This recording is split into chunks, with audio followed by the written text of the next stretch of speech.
Working the night shift wasn't glamorous, but Danny liked the solitude. He was a security guard at a sprawling corporate complex on the outskirts of town, a cluster of sleek buildings surrounded by dense woods. The quiet hours gave him a chance to catch up on podcasts and enjoy the stillness. But there were nights like this one, when the stillness became oppressive. It started around 2:13 a.m., according to the flickering clock on the wall of the security office. Danny's routine patrol had taken him through the echoing halls of Building C. Unlike the others, Building C was practically abandoned. It had been used for storage ever since the company shifted most of its operations online, leaving behind forgotten files and a faint smell of mildew. As Danny rounded the corner toward the building's central corridor, he stopped dead in his tracks. One of the overhead lights was flickering violently, casting frantic shadows across the walls. It wasn't unusual for an old building to have electrical issues, but what caught his attention was the shadow. It wasn't his. Danny froze, his flashlight trembling in his hand. The shadow was tall, impossibly tall, with limbs that stretched and curled unnaturally. It flickered in time with the light, but there was no one else in the corridor. He pointed his flashlight toward the source, but the beam cut through empty air. The shadow remained. With a shudder, he backed away, his radio crackling faintly on his hip. The shadow seemed to twist as he moved, as if following him. By the time he turned the corner, it was gone. He exhaled sharply, trying to steady his racing heart. Back in the security office, he poured himself a cup of stale coffee and tried to shake the feeling of being watched. The monitors showed the empty hallways, empty parking lot, and rows of locked doors. Just the usual. The radio crackled again, this time louder. "Danny." The voice was low and distorted, like a garbled whisper dragged across broken speakers. He fumbled for the radio, his stomach lurching. "Who's there?" Silence. Then the voice again. "Come back." He stared at the radio in disbelief. His instinct was to bolt, but he couldn't leave his post. Gripping the flashlight tighter, he headed back to Building C. The corridors were silent except for the hum of old fluorescent lights. Every step echoed, amplifying his unease. As he approached the hallway where he'd seen the shadow, the flickering light was steady now, glowing a sickly yellow. A door stood ajar at the end of the hall. Danny was sure it had been closed before. He hesitated, then pushed it open with the tip of his flashlight. Inside was a small storage room, cluttered with broken chairs and stacks of file boxes. He swung the flashlight beam around, scanning the corners. Nothing. Then the door slammed shut behind him. Danny whirled around, his flashlight clattering to the floor. Darkness enveloped the room, broken only by faint slivers of moonlight seeping through a dirty window. His breath came in shallow gasps as he reached for the flashlight. "Danny!" The voice was right behind him now. He spun around, his flashlight illuminating the figure standing inches away. It wasn't human. Its face was blank, like smooth clay, and its elongated limbs twisted in ways that defied logic. It lunged. Danny screamed, scrambling backward and slamming into the wall. The thing loomed over him, its faceless head tilting as if studying him. Then it spoke again, but this time its voice wasn't distorted. It was clear. Familiar. It was his own voice. "Why did you come back?" Danny bolted for the door, fumbling with the handle as the creature's shadow stretched toward him. Finally, the door gave way and he stumbled into the hallway, his legs barely carrying him. He didn't stop running until he reached the security office. Locking the door behind him, he collapsed into his chair, gasping for air. The monitors were still displaying the empty halls, but his own reflection in the glass looked wrong, warped, like the image wasn't quite in sync with his movements. For the rest of the night, he didn't leave the office. When morning came and the day shift guard arrived, Danny didn't say a word about what had happened. He handed over his badge and flashlight and walked away, leaving the complex behind. He didn't sleep for days. Every time he closed his eyes, he saw that faceless figure, heard its voice. The worst part? A week later, as he scrolled through news on his phone, he saw a headline about a fire at the corporate complex. Building C had burned to the ground. Investigators said it looked like an accident, but the article mentioned something that made Danny's blood run cold. Security footage had been recovered from the ruins, and in the moments before the fire started, there was a figure on the screen. It was him. Or something that looked exactly like him, walking into Building C, smiling. Story number 2. Maya had always loved her job at the 24-hour diner. It wasn't glamorous, but the regulars were kind, the pay was steady, and the night shift had a strange charm. The hum of the jukebox and the sizzle of the grill kept her company during the quiet hours. But this night was different. It was a little after 3 a.m., and the diner was eerily empty. Not a single car had passed on the highway for over an hour. The only sound was the faint buzzing of the fluorescent lights and the occasional creak of the building settling. Maya leaned on the counter, scrolling aimlessly through her phone when the bell above the front door jingled. Startled, she looked up to see a man walk in. He was tall and gaunt, with sunken eyes that seemed too big for his pale, angular face. His clothes were wrinkled and stained, as if he'd been on the road for days. "Coffee," he rasped, sliding into a booth in the corner. "Sure thing," Maya said, forcing a smile. She grabbed a mug and filled it with the fresh pot she'd brewed earlier. As she approached his table, she noticed the strange smell that clung to him, like rotting leaves and damp earth. He didn't look up as she set the mug down. His hands were long and bony, the fingers twitching slightly as he gripped the coffee. "Need anything else?" Maya asked, her voice wavering. "No," he replied, his voice barely above a whisper. She returned to the counter, glancing at him occasionally. The man didn't drink the coffee. He just sat there, staring into the steaming liquid as if it held some hidden secret. Minutes stretched into an hour, and Maya's unease grew. Something about him was off. The bell above the door jingled again, and a second man entered. This one was older, with a weathered face and a heavy jacket. He looked around nervously before walking up to the counter. "Evenin'," he said, his voice low. "I don't mean to scare you, but have you seen anyone strange come through here tonight?" Maya blinked, her gaze darting to the man in the booth. He was still sitting there, unmoving. "Why?" she asked, her throat tightening. The older man hesitated, then leaned in closer. "There was an accident up the road about 2 days ago.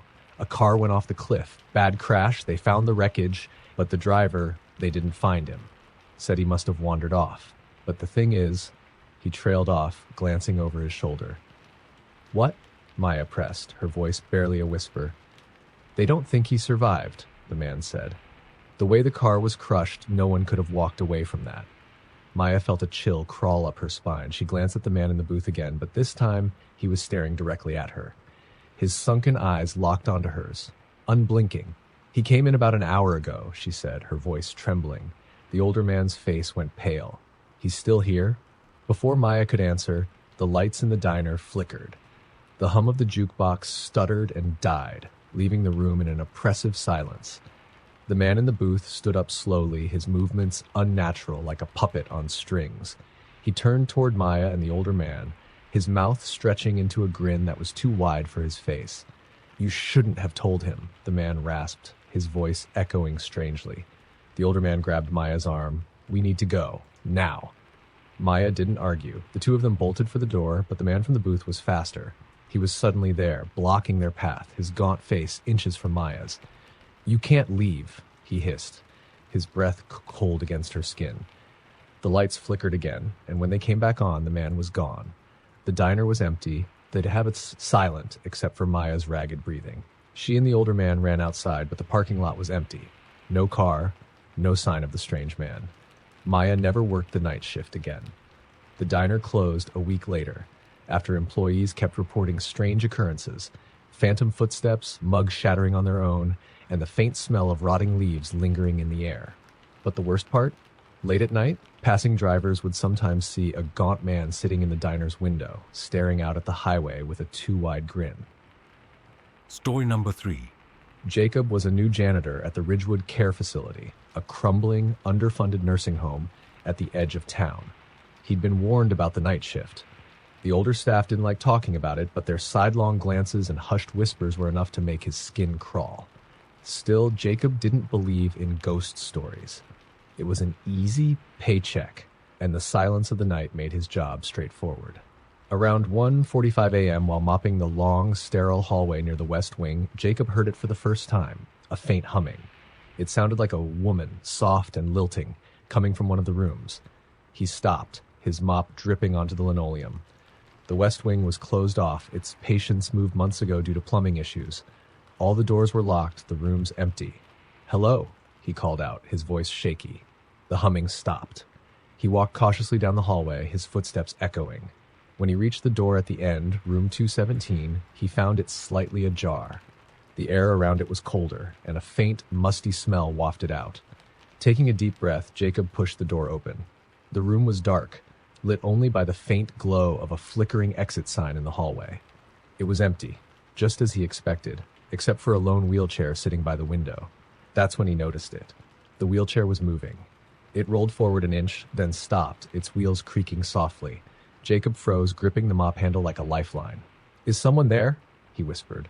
The wheelchair spun suddenly, its wheels squealing against the floor. Jacob stumbled backward, nearly tripping over his own feet. Then he saw her.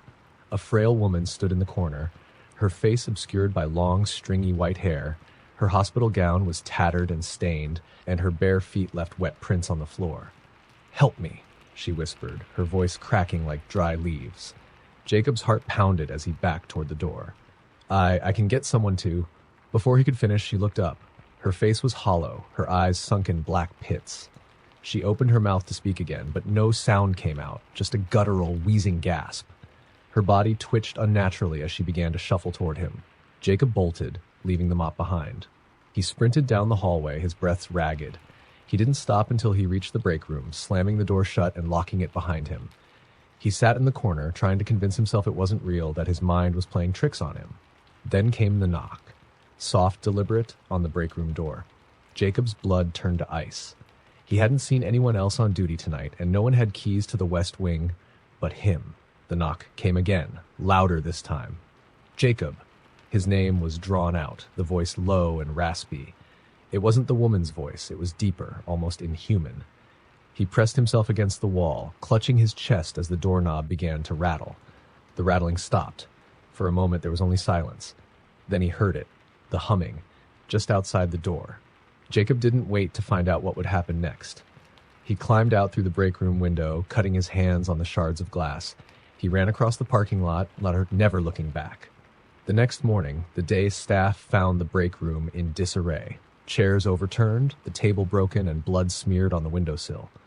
When they checked the security footage, they saw Jacob running out into the night, his face pale and terrified. But just before he climbed out the window, the camera caught something else. A wheelchair rolling down the West Wing hallway, moving on its own. The facility has since closed, but locals say the humming can still be heard if you stand outside the boarded-up building on a quiet night. Story number 4. Lisa was desperate for work. When she was offered the job as a gas station clerk on the outskirts of her small town, she didn't ask too many questions. The place was run down, the pay was terrible, and the hours were even worse. 10 p.m. to 6 a.m. But it was a job, and she needed it. Her first night started uneventfully. She stocked shelves, cleaned the counters, and kept an eye on the solitary road outside. The station rarely got customers during the graveyard shift, which suited her just fine. Around 1:30 a.m., as Lisa was refilling the coffee machine, the old landline phone behind the counter rang. She jumped, startled by the shrill noise in the quiet store. "Hello?" she answered, her voice uncertain. For a moment, there was only static. Then a man's voice came through, low and strained. "Don't go outside." Lisa's brow furrowed. "Excuse me?" The line went dead. She stared at the receiver, unnerved. Maybe it was a prank, some bored kid messing with the new girl. She hung up and tried to shake it off. Minutes later, the lights in the store flickered. The fluorescent bulbs buzzed loudly before steadying again.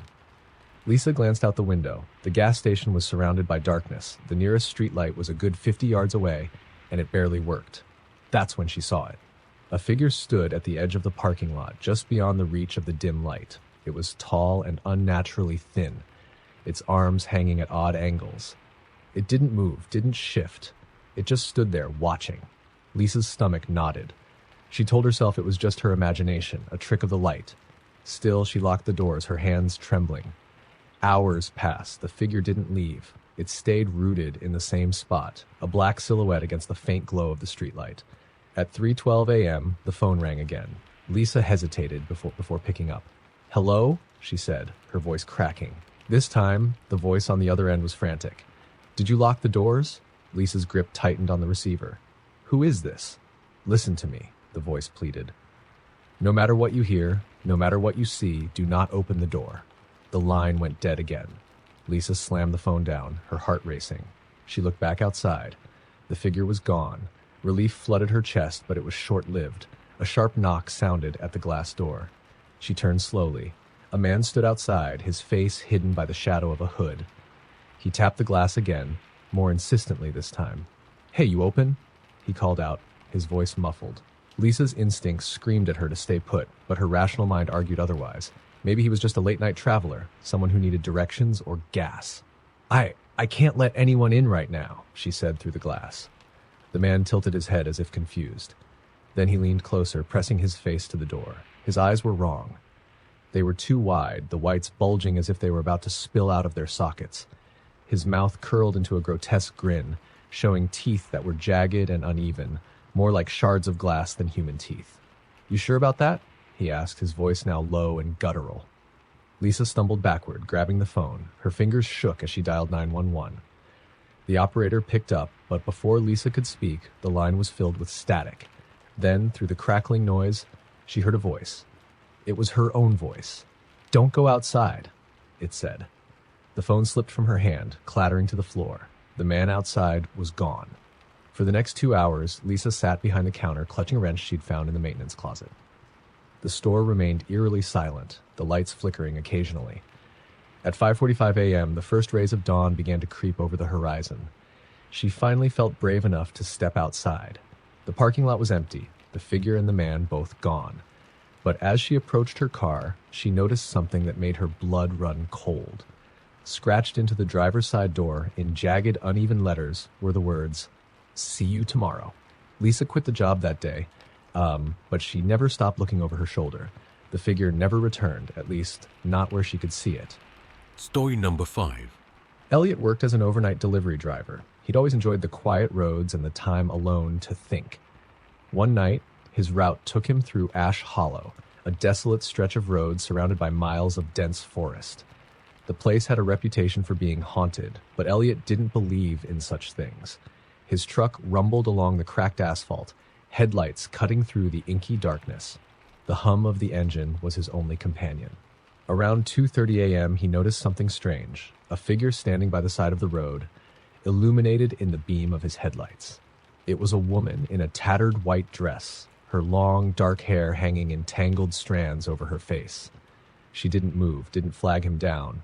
She just stood there, her head slightly tilted, as if waiting for something. Elliot's first instinct was to stop, but something about her was off. He slowed the truck, but kept going, glancing at her in the rearview mirror as he passed. She didn't turn to watch him. She simply remained rooted to the spot. A mile down the road, his radio crackled to life. "Why didn't you stop?" Elliot nearly swerved off the road, his heart hammering in his chest. He grabbed the radio, his voice shaking. "Who is this?" Static.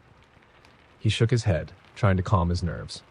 "Just a prank," he muttered to himself, though his knuckles whitened as he gripped the steering wheel. 5 minutes later, the woman appeared again, standing in the exact same position as if she hadn't moved at all. Elliot slammed on the brakes, his truck skidding slightly on the empty road. He stared at her, disbelief and fear warring in his mind. It wasn't possible. He hadn't seen a single car or turnoff. There was no way she could have gotten ahead of him. He honked the horn, the blare cutting through the silence. The woman didn't react. "Do you need help?" he called out, leaning out the window. Still, she didn't move. Something deep in his gut told him to leave, but curiosity got the better of him. Against his better judgment, Elliot grabbed a flashlight and stepped out of the truck. The air was unnaturally cold, and the forest around him was deathly silent. "Are you okay?" he asked, his voice trembling. He approached slowly, his flashlight beam shaking as he pointed it at her. When he was about 10 feet away, she moved. Her head snapped up, and her hair parted just enough for him to see her face, or what should have been her face. There was nothing there, just smooth, pale skin stretched over a blank surface. Elliot stumbled back, his flashlight slipping from his hand. The woman, or whatever she was, beglided toward him, her feet not touching the ground. A sound erupted from her, a low, guttural wail that grew louder and louder until it was deafening. Elliot turned and ran, scrambling back into his truck. He slammed the door shut and floored the gas pedal, the engine roaring as he sped down the road. The wailing faded, but when he glanced in the rearview mirror, she was there, sitting in the back of the truck, her faceless head tilted toward him. He swerved wildly, nearly crashing into a tree. When he looked again, she was gone. Elliot didn't stop until he reached the next town, where he pulled into a brightly lit gas station and stumbled out of the truck. His hands shook as he tried to explain what had happened to the attendant, but the man just gave him a wary look. "You came through Ash Hollow?" the attendant asked, his voice grim. Elliot nodded, still catching his breath. The man sighed and shook his head. "You're lucky you made it out. Most don't." Elliot quit his delivery job the next day. Weeks later, when he finally worked up the courage to clean out his truck, he found something that made his blood run cold, a single strand of long, dark hair tangled in the passenger seat. Story number 6. Danielle had just started her new job as a security guard at Ravenwood Storage, a sprawling, isolated facility on the outskirts of town. Her shifts were from midnight to 6 a.m., and on her first night, her supervisor had given her a simple directive: stay inside the office and monitor the cameras. Don't wander around. She thought the warning was odd, but shrugged it off as unnecessary advice. After all, the cameras gave her a clear view of the facility. The first few hours were uneventful. The grainy black and white screens showed row after row of storage units illuminated by dim overhead lights. Occasionally, a moth flitted into view, drawn to the glow. At 2:37 a.m., something caught her eye. A figure moved across the farthest row of units. It was hard to make out at first, just a shadow slipping between the buildings. Danielle leaned closer to the monitor, her pulse quickening. "Hello," she said into the microphone connected to the facility's PA system. "You're on private property. Please leave." The figure paused, standing perfectly still for a moment.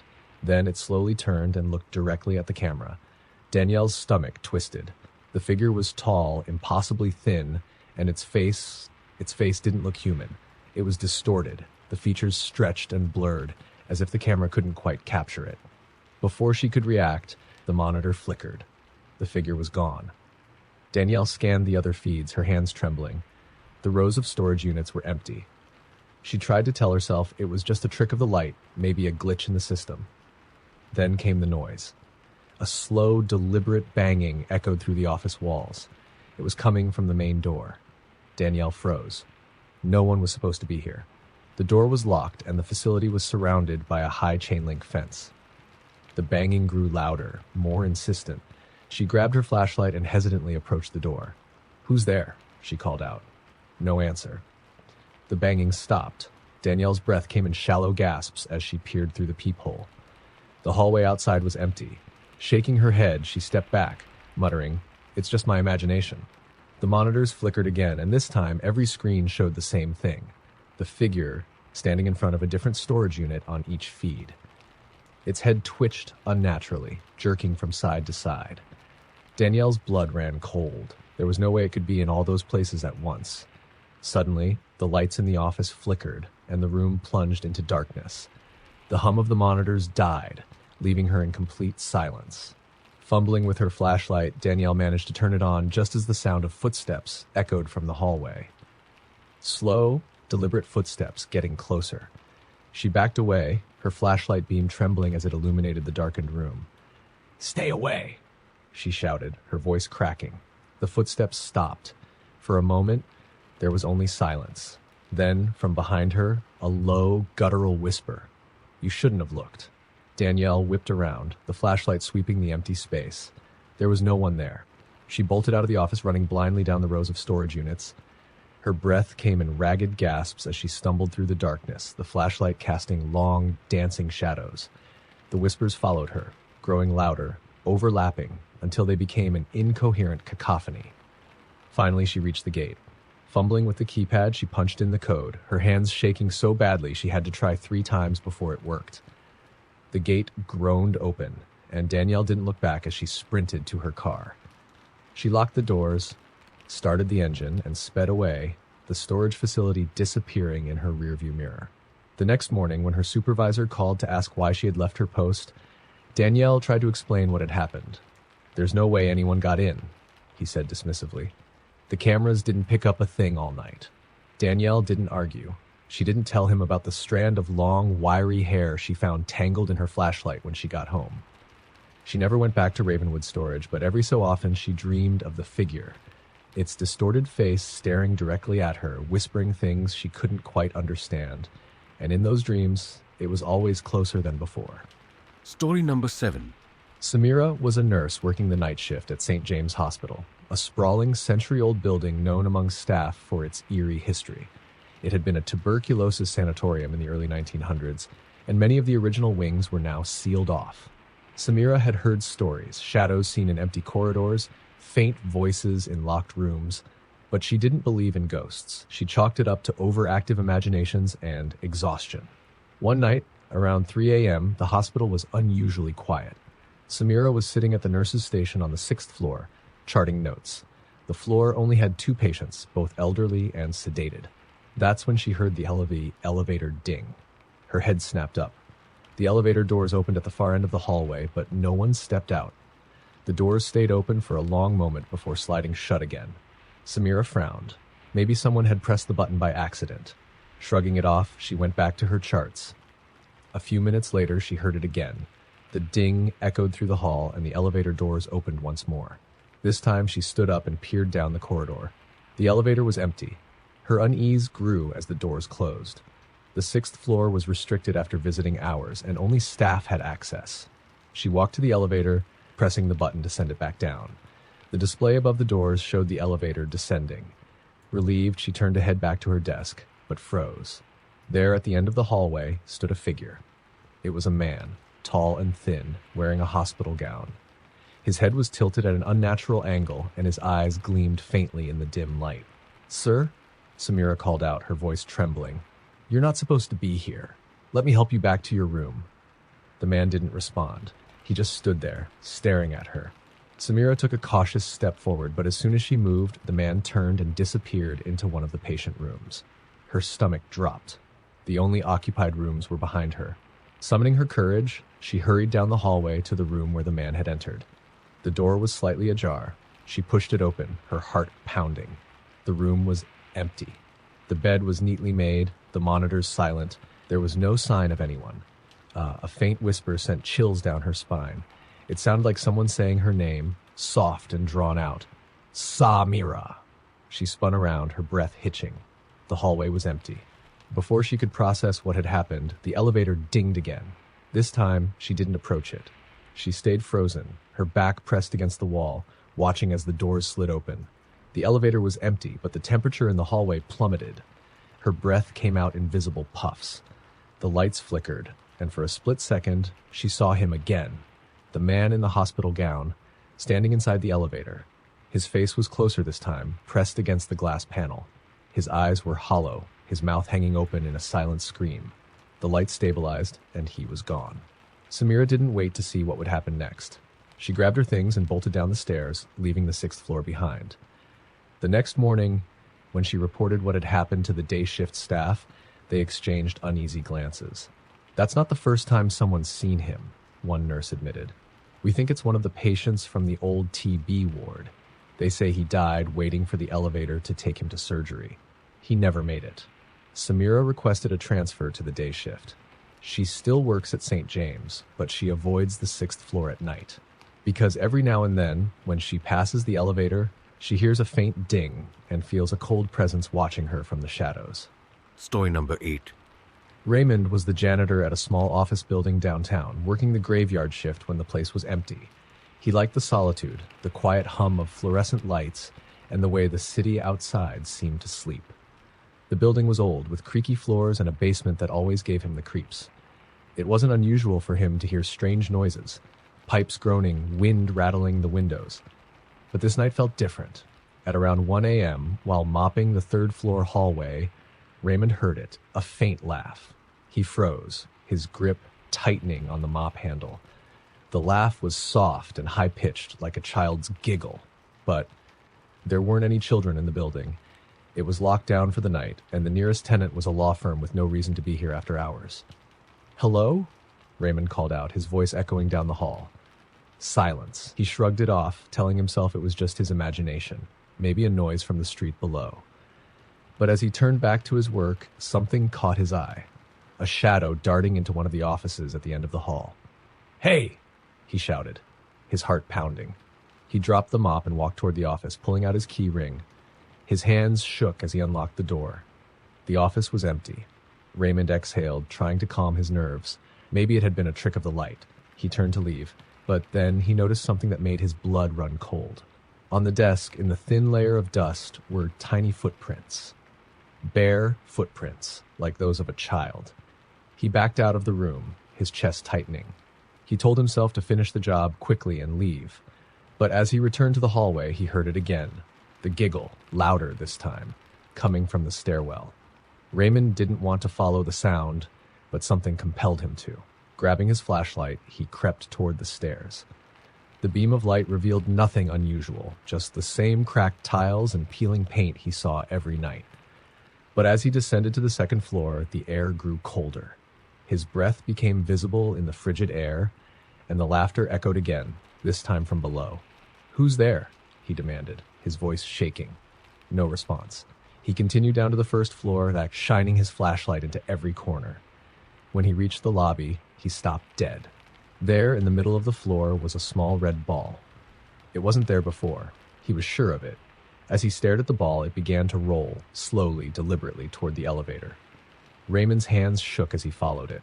The ball came to a stop just as the elevator doors opened on their own.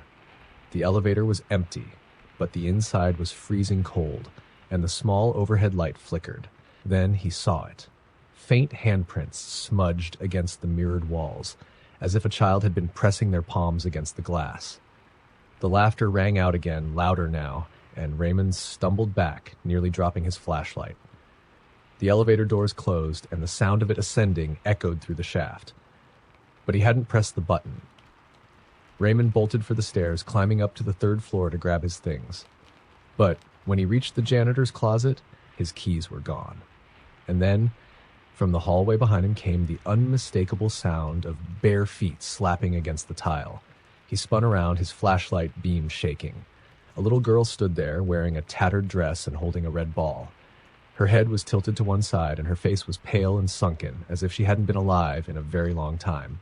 "Want to play?" she asked, her voice echoing unnaturally. Raymond didn't answer. He ran, not stopping until he was outside the building, gasping for air. The next morning, he quit without explanation. Later, he heard from another janitor that the building used to be an orphanage decades ago, before a fire destroyed part of it. Several children had died, including a little girl who was said to love her red ball. Raymond never went back, but sometimes late at night, he swore he could still hear that faint, eerie giggle in his dreams.